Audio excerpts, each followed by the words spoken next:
In this lesson, I'd like to explain what is meant by the term a bebop cycle.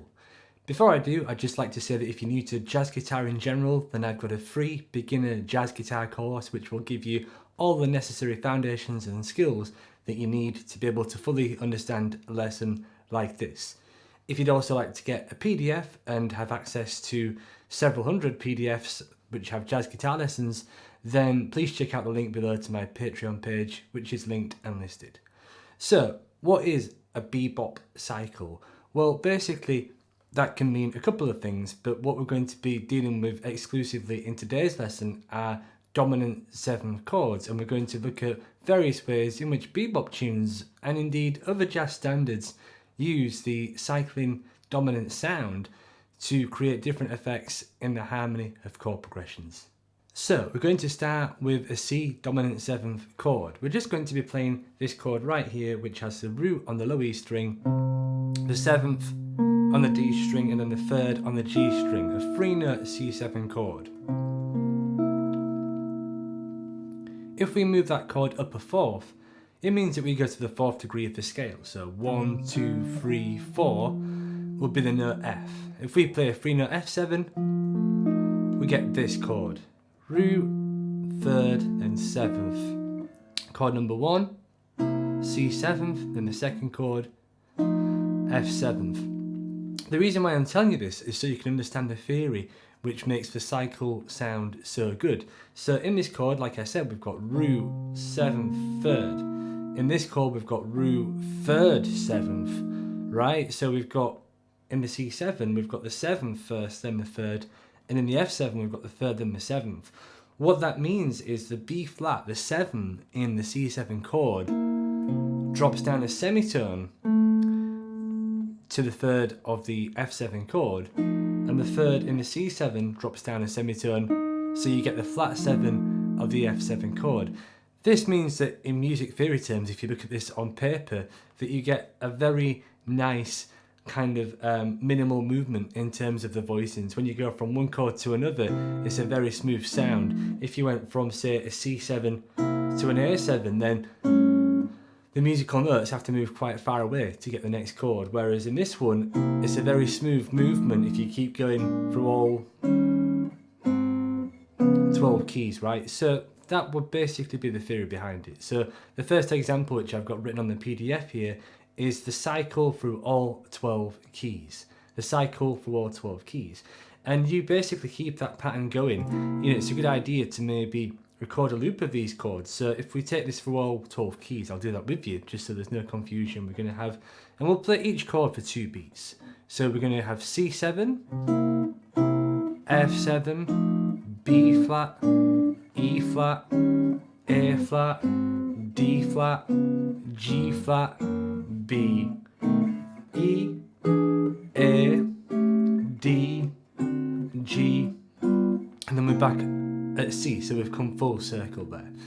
If that is new to you, then it certainly is worth doing the same thing, starting on, say, a B7. So you also cover all 12 keys starting on a different note, because when you only do this pattern, then you miss out these frets in between. Now, you could do the 3rd and 7th string throughout all of those chords there. So, you know, if you think that you've got chords that are going C, F, B flat, E flat, what I'm doing there is just playing the 3rd of C7, moving that down a semitone, and you get the 7th for the next chord, and you can just keep that going down chromatically, and that will also take you through the cycle of all of the 12 chords there. So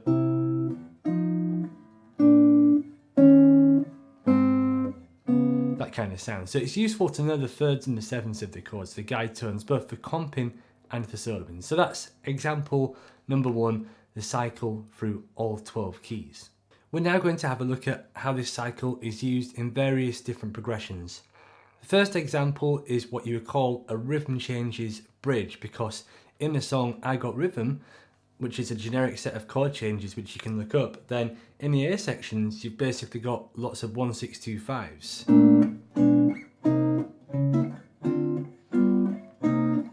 And 2, 5, 1s. And then in the bridge of that, to counter all that movement, you've got a cycling dominant sound. So the way to remember this one is if you're in the key of B flat, as many rhythm changes are, then in the bridge you go up a third to the dominant, which is essentially just a substitute for the one chord. The difference is on rhythm changes is that you've got this sound for 2 bars. So it's D7 for 2 bars, G7 for 2 bars, so we're going through the cycle, C7 for 2 bars, F7 for 2 bars, again, D7, G7, C7, F7, and then usually back to the A section there. And as you can hear, I'm using some inversions, which is always nice to do over one chord. Those are all D7 inversions, G7 inversions are all fine to use as well. So, you know, whatever you want to do there, that's fine. I like to use a couple of inversions just to create some movement. So that's the second example, the rhythm changes bridge. Now, one common variation that you see to this actually is that rather than just kind of D7, you can play that and that works, but for both improv and there's lots of substitutions on this kind of bridge actually, but perhaps one of the most common ones is if you think of D7, if it was resolving into a 1 chord, what would be the 2 chord that would accompany the D7? It would be an A minor 7th chord. So what you hear a lot of jazz musicians do in terms of improv and comping is actually go 2, 5, 2, 5. They add the companion minor for each dominant 7 chord. So A minor 7, D minor 7, G7, G minor 7, C7, C minor 7, F. And the way you can remember that quite easily over a rhythm changes is to go A minor 7, D7, and then you could just think that the D7 becomes minor, and then it's a 2, 5, and then that minors again, G minor 7, C7, and so on. So that's kind of a common variation of that. But essentially the cycling dominant sound, 2 bars of every chord, is absolutely fine just to use, and that's what you hear quite a lot of anyway. So 2 examples of jazz standards that use that kind of movement are Anthropology and Scrapple from the Apple by Charlie Parker. They both do the same thing, and you can check those out and see if you can spot them and what's going on. The next example of a tune that uses the cycling dominant sound is There Is No Greater Love, a jazz standard which sounds a bit like this.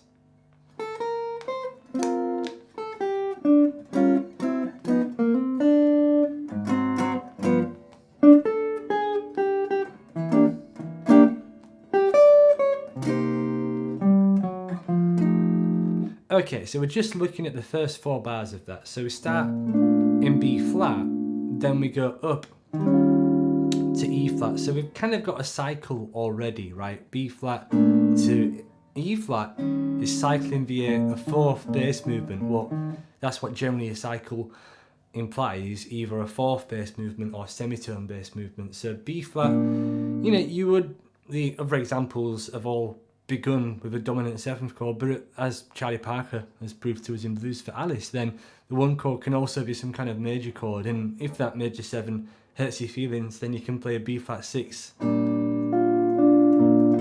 which is a little bit more ambiguous. It's more closer to a dominant sound than a straight up major 7 sound, in my opinion. So anyway, we've got a major 7 sound, E flat 7, so we continue the cycle and we go to A flat 7. Now on There Is No Greater Love, what you actually have in the progression as you'll see it in many real books is B flat, E flat, A flat, G7. It's essentially a back cycle to a 2 dominant 7th, this song, because it's got a C7 in bar 5, so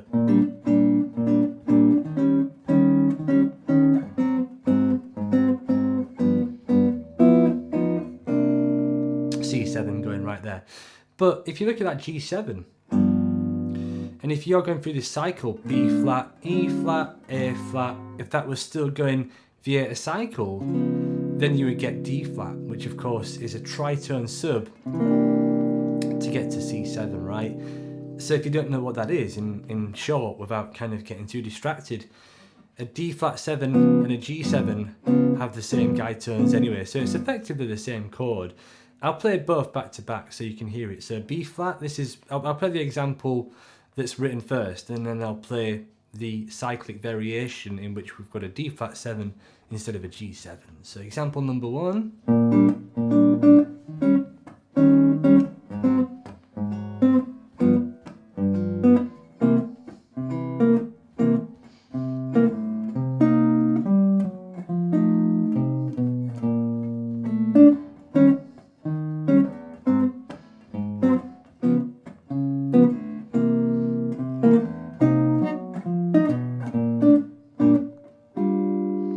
So they can be interchanged like that. They both basically have the same sound. Really, one's just a little bit bluesier, I think, the first one. But that's one example, is There Is No Greater Love.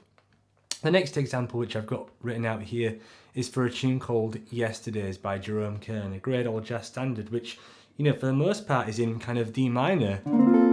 Wes Montgomery has a nice version of this on A New Dynamic Sound, but it's a very firm kind of minor tune.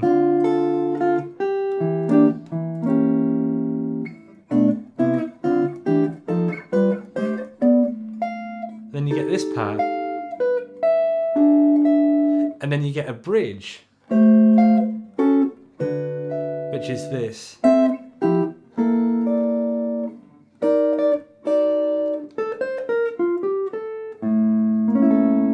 So in that bridge, then you basically got cycling dominance. So you start on an A7 chord. It's a very dark sounding bridge because the melody all uses kind of altered dominance actually, which is one of the beautiful things about this tune. So it's A7 for a bar, D7 for a bar, G7, C7, like that. Okay, so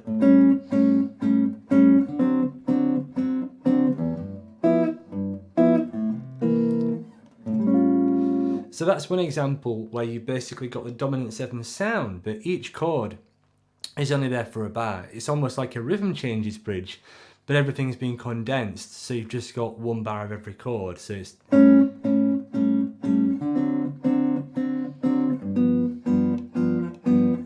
versus kind of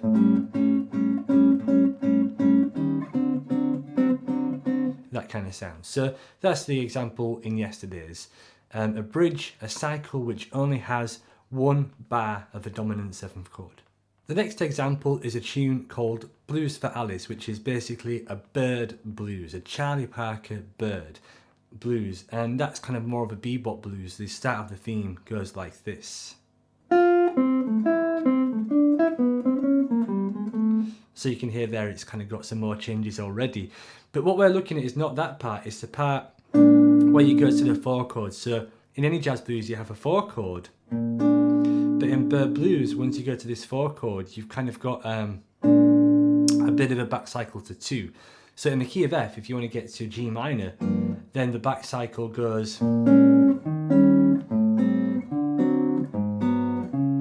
G minor, C, 1, 6, 2, 5, 1 chord, 2, 5, 2, 5, 2, 5, 4 chord, minor, dominant, down a semitone, and down a semitone again, 2, 5, 1, 6, 2, 5, you know, something like that. But when you get to the 4 chord, this might not seem like a cycle to begin with, because when you're just looking at that, you've got all these minor chords, but the first thing you want to do is get rid of the minor chords there. So when you go to B flat 7, we'll just go to E flat 7, D7, D flat 7, and then we'll play it as normal, like that. Now, if we just look at those dominant chords now, then obviously they're just moving down in semitones, right?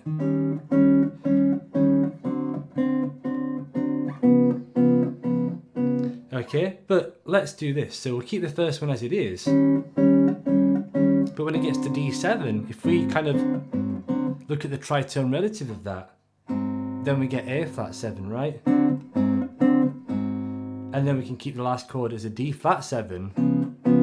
Then you effectively get this sound from the 5 chord.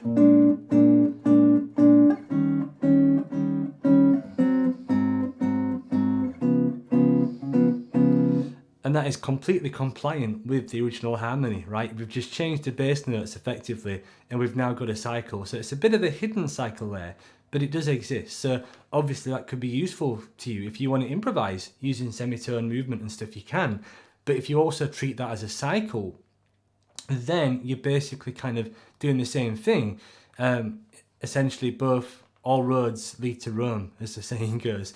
And you can even, if you want to kind of bebop that up a little bit from a comping perspective, I guess what you could do is also add the 2 chord that goes with each of those 5. So you could play...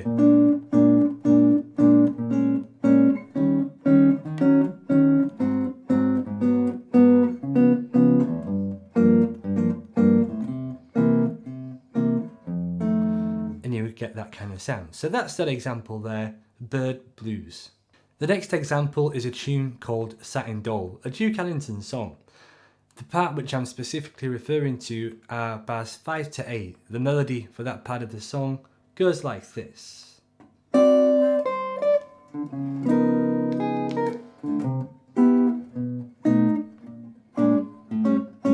the back cycle is right there. It's a chromatically descending cycle.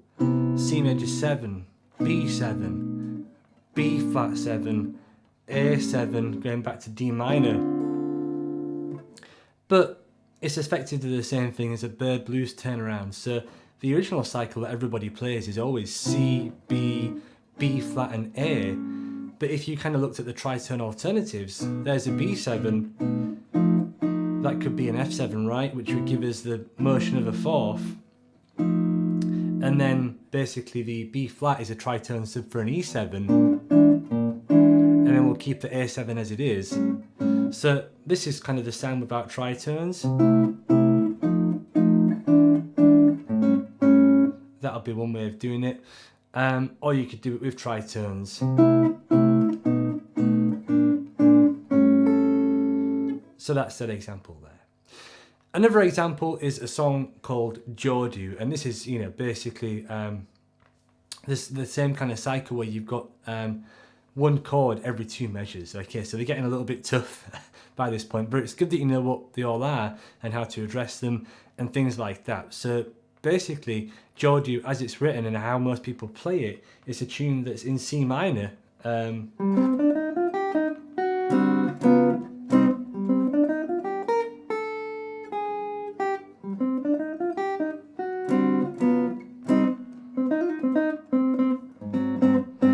But like many of these, it's got kind of a bridge that does something else. And the bridge in this particular example goes to the 5 chord, so it's in C minor. Then it goes to the 5 chord, and then it starts a little cycle. Then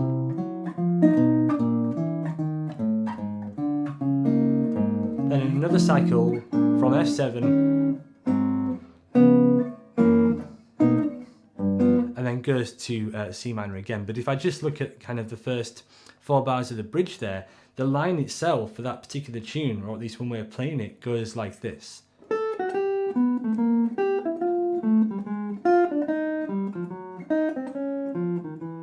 So there, that's basically a way of kind of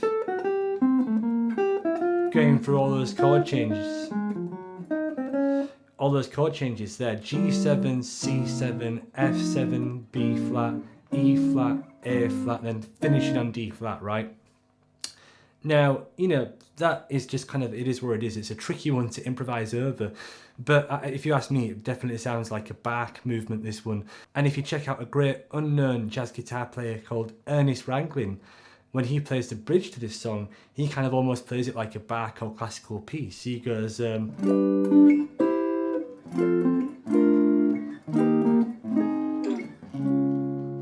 Yeah, so it's just got the triads there.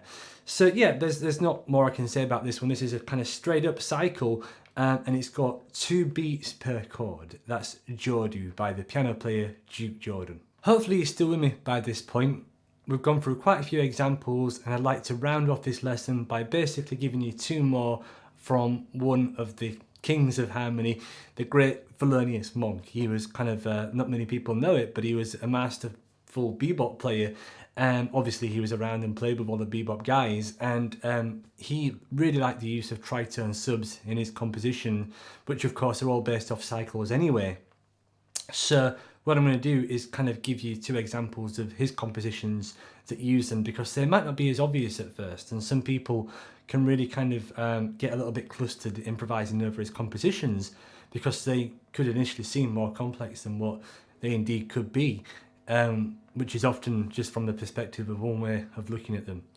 So if we first look at Well You Needn't, that's a great kind of quirky tune, which I'm sure some of you have heard.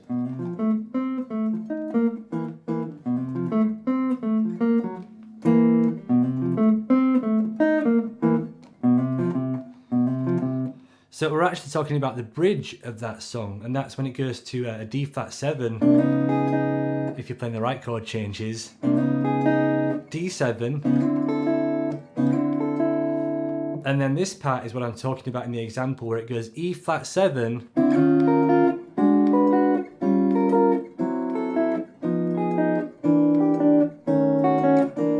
when you've got all these changes. So if I just play them as they're written, it's E flat 7, E, E flat 7, D, D flat, C, B, C. So Monk was a big fan of using dominants that move in cycles here, and if you play all those as they literally are, then it might seem tough to improvise because of all that semitone movement. But if you look through this example on the PDF, if I basically, untritone all of those, then you effectively get this.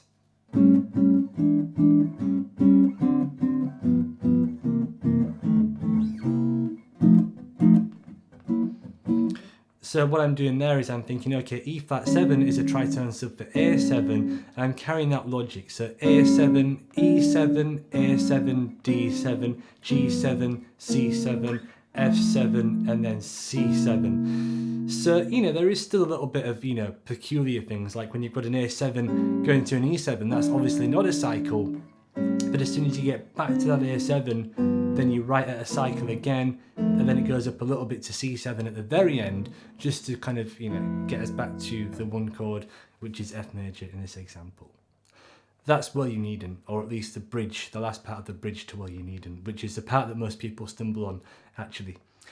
The last example is a song called Ask Me Now, a very beautiful kind of Thelonious Monk ballad. And what you see initially on this one are the chords written out, where you've actually got one chord for every bar. So the dominants are effectively, it starts on C, and what you've effectively got here is a bit of a tritone cycle. So if I just play it as a descending tritone cycle, it goes C7, B7, B flat 7, A7. Okay, it's often played a bit slow, this tune, so it can be like...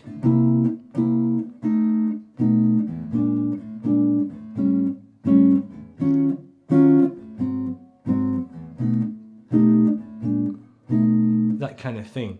Now that's how it's played with cycles, but what Thelonious Monk does is he actually puts a 2 in before each of those kind of dominant 7 chords. So before C7 he plays G minor 7, then he goes to C7, F sharp minor 7 to B7, F minor 7 to B flat 7, E minor 7 to A7. So if I play that in time, it sounds like this.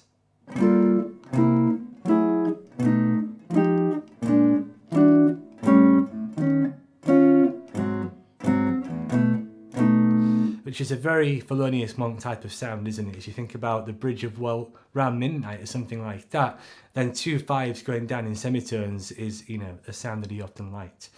And it's a great sound, and you can improvise over this song like that. However, the same thing can be done to make it easier. If we look at those dominant 7s again, C7, B7, B flat, A flat, and we think, okay, well, B7 is a tritone sub for F7, we'll keep B flat as it is, and then for A7, if we tritone sub that and think E flat 7, then we basically have, and then the Monk version,